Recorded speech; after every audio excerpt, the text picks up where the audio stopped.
Tanzania inatarajia kuwa mwenyeji wa mkutano wa maonyesho ya 11 ya petroli ya Afrika Mashariki unaotarajiwa kufanyika kuanzia tarehe 5 hadi 7 mwezi Machi, huku ukiongozwa na kauli mbiu ya kufungua fursa za uwekezaji katika nishati. Mkutano huo wa Afrika Mashariki wa masuala ya mafuta na gesi unatajwa kuhusisha washiriki zaidi ya 1000 wakiwemo watunga sera, viongozi wa serikali wa nchi mbalimbali zilizopo chini ya Jumuiya ya Afrika Mashariki, pamoja na wawekezaji wa kimataifa na wa ndani pia. Tunaungana moja kwa moja studio na Pasco Njiko ambaye ni mkurugenzi wa masuala ya utafutaji, uendelezaji pamoja na uzalishaji kutokea TPBC kujadili kwa machache kuelekea katika mkutano huu. Karibu sana Pasco. Asante sana Samia. Hapa ni nyumbani, nasi tunakukaribisha juu ya machache sana kuhusiana na mkutano huu. Tumeshuhudia mikutano mingi sana ikifanyika hivi karibuni tangu kuanza kwa mwaka huu.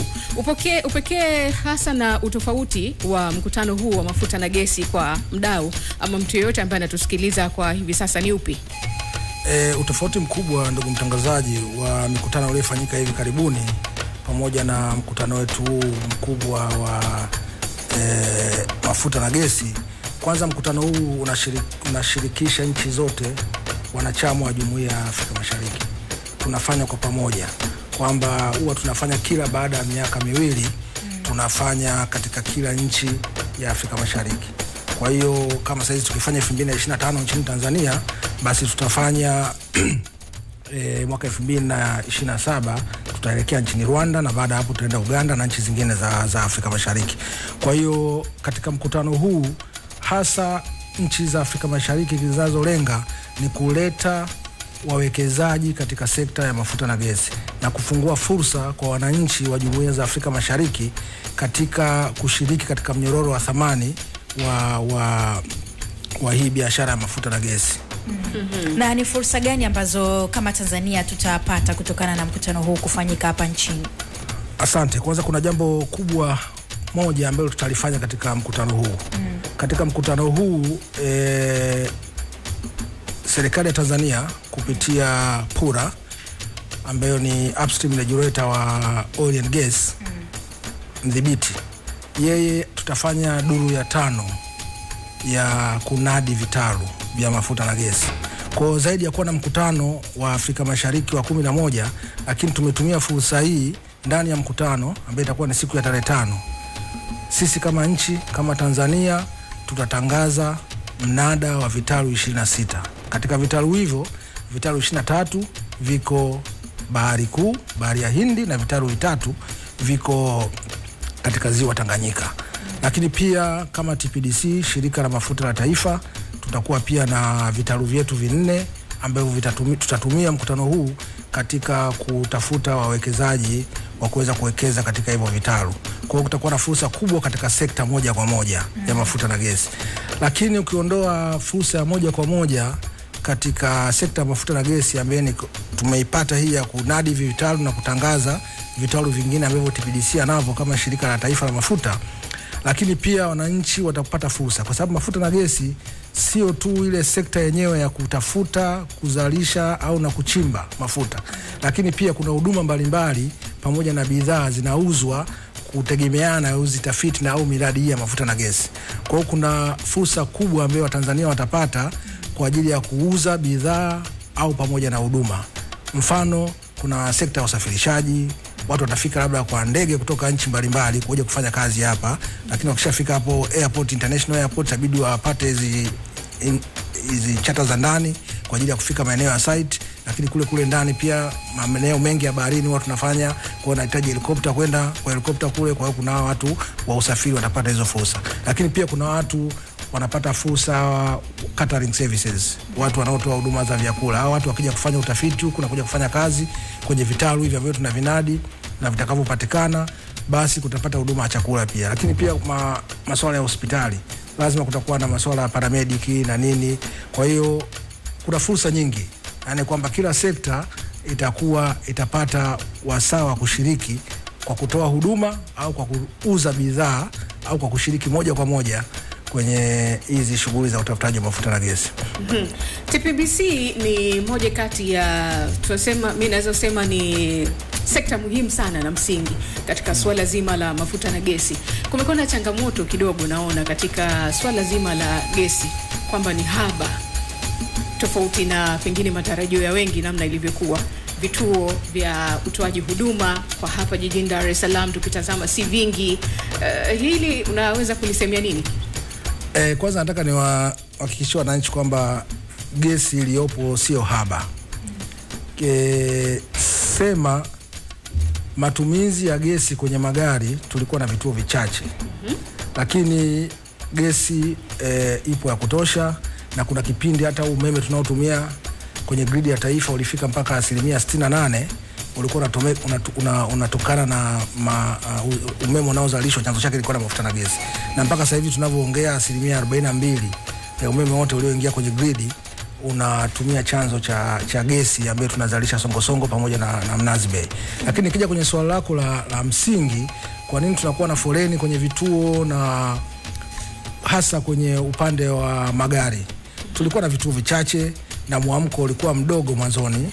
Tulikuwa na kituo pale Ubungo, baadaye tukaongeza kituo kingine pale Tazara, baadaye Airport.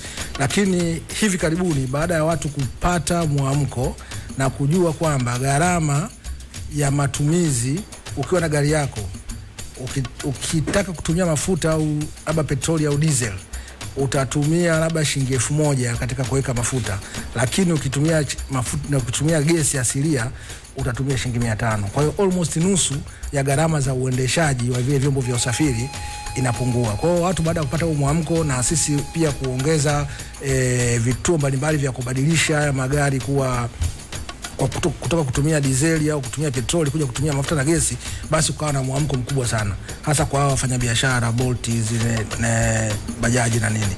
Sasa kwa kuliona hilo, TPDC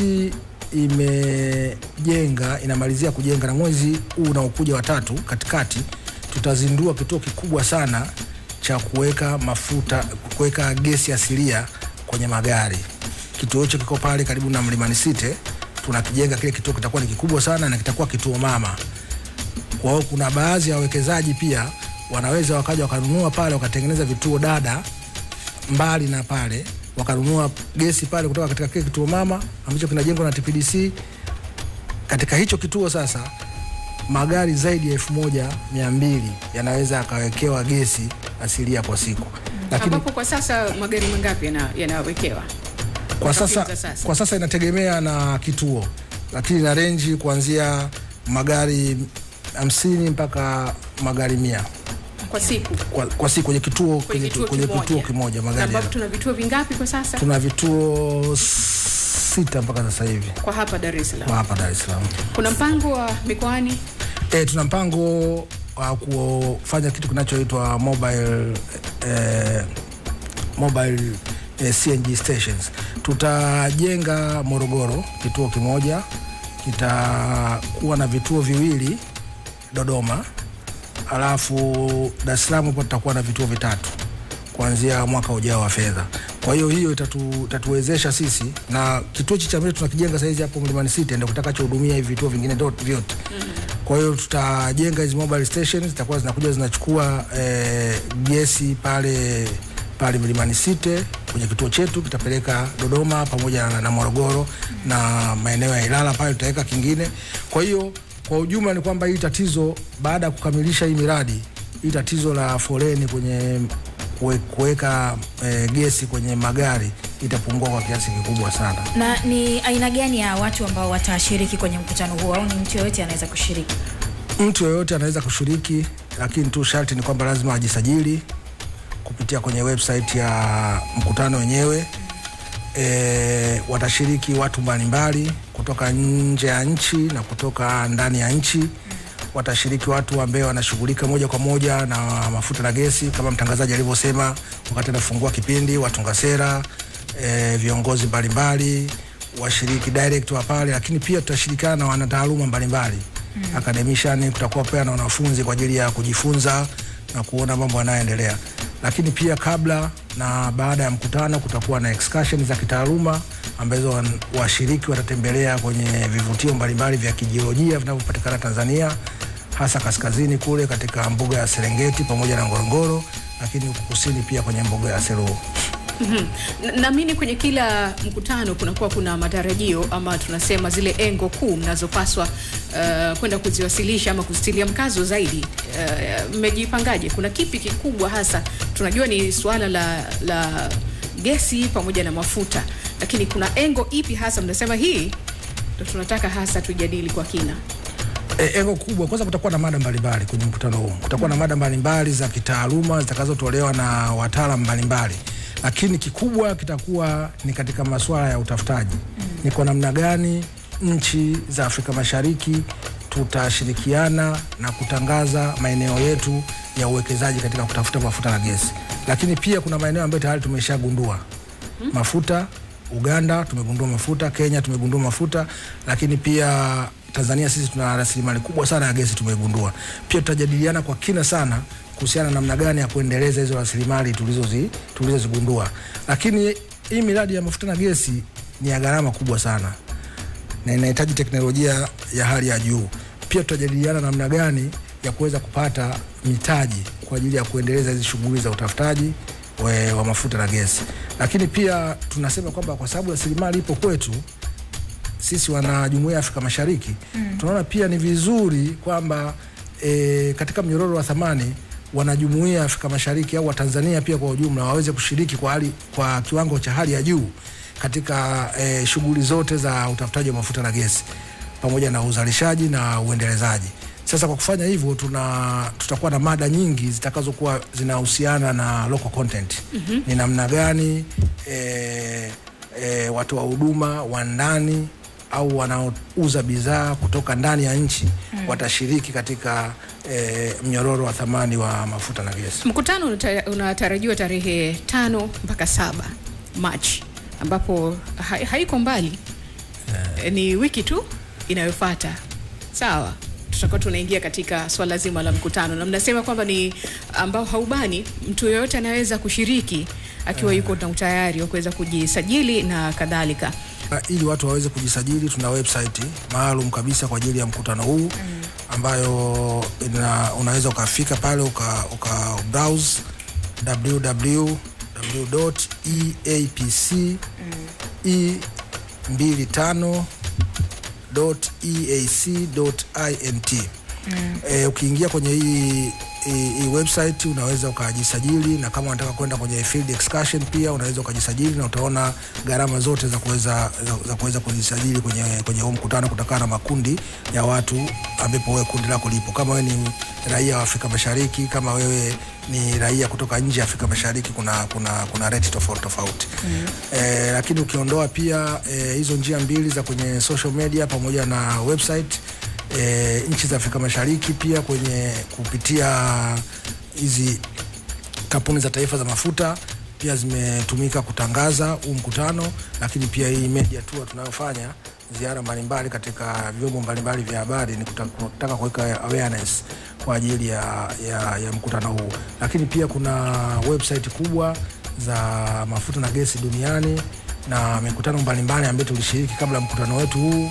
Tuliweza kutangaza pia mkutano wetu utakaofanyika nchini kwetu. Kwa hivi sasa ushiriki wa wananchi katika kuchangamkia fursa kwenye sekta ya nishati na mafuta ukoje?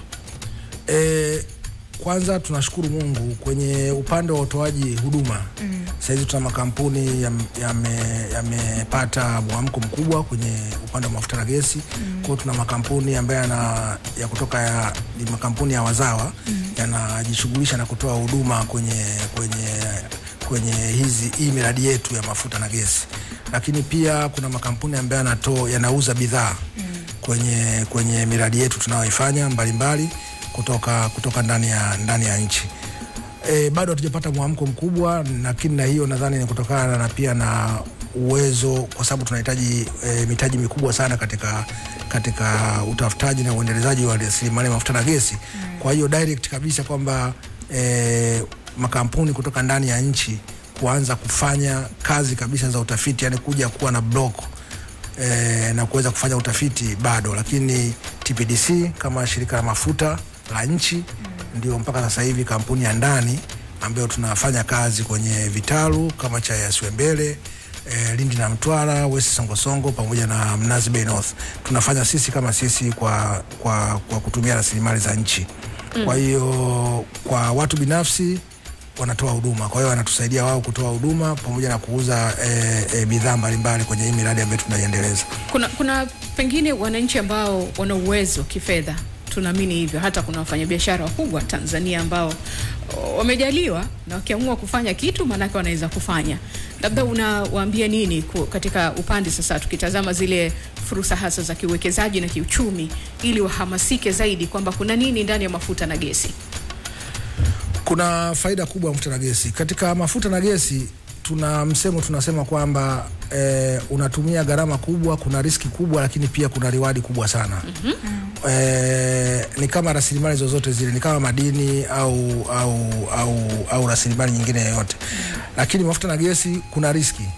Unachimba kisima, unatumia dola milioni 100, 120 kuchimba kisima bahari kuu na unaweza ukakosa. Kwa hiyo ilikuja kampuni kama nitoe mfano wa Petrobras ya Brazil, ikapewa kitalu, ikafanya utafiti wa awali, ikachimba kisima, imetumia zaidi ya dola milioni 150. Na dola milioni 150 maana yake ni almost hela unanunulia Bombardier. Sasa na akakosa na ikabidi aondoke. Kwa hiyo kuna riski kubwa, lakini kuna makampuni yamekuja na yamepata. Kwa hiyo tuna kwenye sheria yetu ya local content regulation tumeweka kuna percent fulani ambayo watu wa ndani wanaweza kushirikiana na watu wa nje katika kufanya hizi shughuli za mafuta na gesi. Kwa almost mpaka 25% unaweza kupata. Kwa watu wa ndani kama wanavyosema ndugu mtangazaji, wenye fedha na wanaotaka kuwekeza wanaweza kutumia fursa hiyo kushirikiana na haya makampuni ya nje, kwa sababu watakuwa wameshare riski na wamejipunguzia mzigo in case kama kutatokea negative, yani kitu hasi kwamba umelitegemea utapata ukakosa. Kwa hiyo kwa namna hiyo mimi nawashauri wawekezaji wa ndani, fursa zipo kwenye mafuta na gesi, ukipata kweli umepata. Lakini pia kama uwezo upo tunawakaribisha waje washirikiane na wawekezaji kutoka nje ya nchi ambao wataleta teknolojia na mitaji, na wenyewe wakiweka mtaji wao kidogo, basi kama nchi tutakuwa tumenyanyuka katika sekta. Katika upande wa vituo vya gesi, mimi bado niko hapa. Yes. Vituo vilivyopo viko chini ya TPDC. Ama TPDC, yes. Ndio TPDC, mpaka nachapia hapo, pole. Asante. Viko chini yenu. Kwa Mtanzania mwingine yoyote ambaye anataka kufungua sasa au kuwekeza katika upande huo, nafasi ikoje? Kwanza hapo niliweke sawa. Vituo vyote vya kuwekea sasa hivi ambavyo viko kwenye operation vya kuwekea gesi kwenye magari, baadhi ya vituo TPDC ni mbia, lakini vituo karibu vyote vilivyobaki ni vya watu binafsi. Okay. Na baada ya kuona changamoto hiyo ya kwamba ni vituo vidogo na saizi watu wameshakuwa wengi sana, ndio maana shirika la taifa la mafuta limeamua kuenda kujenga kituo mama ambacho kitasaidia na vituo vingine bomba lijapita kwa karibu kuweza kuchukua gesi na kwenda kuuza, na kituo kikubwa ambacho kitapunguza kwa kiasi kikubwa foleni. Kwa hiyo ninavyosema mwezi unaokuja wa 3 katikati tukifungua kile kituo chetu pale, hii kero ya foleni itakuwa imemalizika kabisa. Na tukifungua hivyo vituo dada pia maeneo matatu ya Dar es Salaam na kama nilivyosema na Morogoro na Dodoma, nadhani tutakuwa tumechangia kwa kiasi kikubwa sana, kwanza kuwapunguzia gharama wananchi katika matumizi ya nishati kwenye magari yao, lakini pia tutakuwa tumesaidia kutumia nishati safi kwenye magari yao. Na 3 tutakuwa tumewasaidia kwenye gharama wananchi. Sawa. Kwa kifupi tu, kwa ujumla wake hali ya mafuta na gesi kwa hivi sasa ikoje hapa nchini kwetu? Mpaka sasa hivi kwa ujumla sisi bado hatujagundua mafuta kama nchi. Mpaka sasa hivi tumegundua tu gesi asilia, na gesi asilia tumeigundua sasa hizi tunagundua gesi takribani futi za ujazo trilioni 57.54. Katika hiyo tumeanza tunatumia gesi inayozalishwa katika kutoka visiwa vya Songosongo pamoja na Msimbati, na kiasi kikubwa cha gesi bado kiko baharini na bado hatujakiendeleza, lakini serikali kwenye mpango wa kuiendeleza gesi hiyo iliyogunduliwa kwenye baharini. Na maeneo ambayo ulisema kidogo pana harufu ya mafuta. Yes, kuna maeneo yenye harufu ya mafuta sana, na ndio maana TPDC sisi kama shirika la taifa la mafuta tumeamua tuingie wenyewe na tuanze kufanya utafiti. Kuna eneo la Eyasi Wembere. Eneo la Eyasi Wembere liko karibu na ziwa Eyasi, karibu na ukimaliza Sekenge pale, eneo lote la Wembere pale kama unaelekea Igunga, lile bonde lile la pale lote sasa hizi tunalifanyia utafiti, na ukienda sasa hizi utakuta mitambo na vifaa vingi vinafanya kazi kule kwa ajili ya kutafuta mafuta. Na tumelichagua ile eneo kwa sababu ni eneo la sehemu ya bonde la Ufa, ni kwa sababu eneo hili lina sehemu kubwa, linafanana sana jiolojia yake na ugunduzi mkubwa uliofanyika Uganda katika ziwa Albert, na pia ni sehemu ya bonde la Ufa. Sawa. Tunakushukuru sana Pasco Njiko kwa kuungana na sisi kwenye kasri la KKK. Crown Media. Hapa ni nyumbani.